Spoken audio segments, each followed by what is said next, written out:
Just over 2 weeks ago, a gunman fired shots at former President Donald Trump.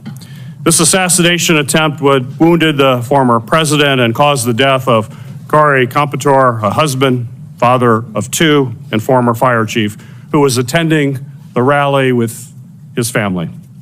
David Dutch and James Copenhaver were also attending the rally and were also injured in the attack. So let me be clear. This was an attack on our democracy. Americans should be able to attend a political rally and express their political beliefs without fear of violence. And political candidates for our nation's highest office should be confident that their safety will never be compromised for their service. And although we're still learning about the shooter's motive, this attack was a shocking reminder that the threat of political violence is alive and well in our country. By all accounts, this was an inexcusable security and planning failure. And we need to get all of the facts about what happened that day and how we can ensure an attack like this is never allowed to happen again. Today's panel of witnesses leads the men and women who protect our top leaders and are investigating this crime. And I want to thank them both for being here today, as well as the Secret Service and FBI for a very productive and informative briefing with our committees last week. Today, our witnesses will help us begin to answer critical questions and get the information that we need to implement reforms that are clearly needed to strengthen security protocols for the U.S. Secret Service and the people who receive their protection. The Homeland Security and Governmental Affairs Committee has already begun that work. This discussion comes in the midst of a bipartisan investigation that Senator Paul and I have launched, in which we launched shortly after the assassination attempt took place. Our teams are still collecting critical information, speaking to law enforcement, and piecing together the details of this event.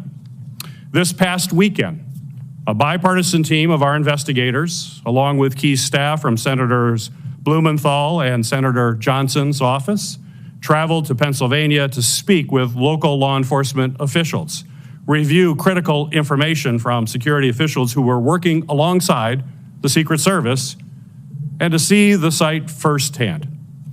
And I want to thank the incredibly brave local law enforcement officers in and around Butler County who responded that afternoon and who met with my staff this past weekend.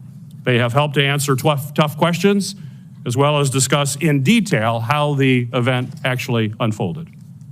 I also want to thank the owners of Butler Country Farm Show and the American Glass Research for allowing my staff and law enforcement to walk the grounds and examine the roof of the building the gunman was able to assess. We greatly appreciate your assistance.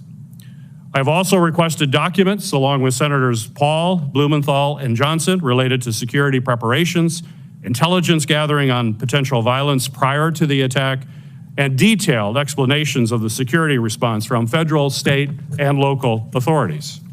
As part of our ongoing investigation, we also seek to speak with additional federal law enforcement personnel, including Secret Service agents who were responsible for securing the event.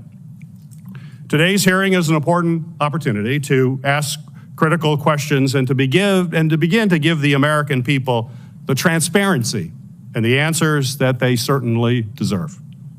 There are still many unanswered questions. We need additional information about the Secret Service's advanced planning efforts, the decisions surrounding sniper and counter-sniper team use, placement, and coordination.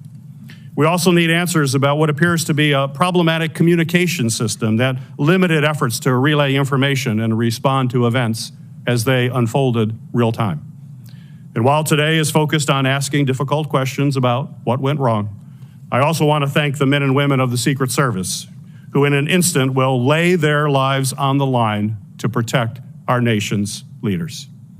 They have incredibly challenging jobs, and they must continue their mission no matter what our hearing and investigation reveals. I'm also grateful to our Senate Judiciary Committee colleagues for joining us in this important discussion. Given their key role in oversight of both of the agencies represented before us today, And it's very clear that the U.S. Senate is focused on a productive conversation that will generate real answers and real reforms. And I appreciate all the work from members of both of our committees to help us achieve this absolutely essential goal.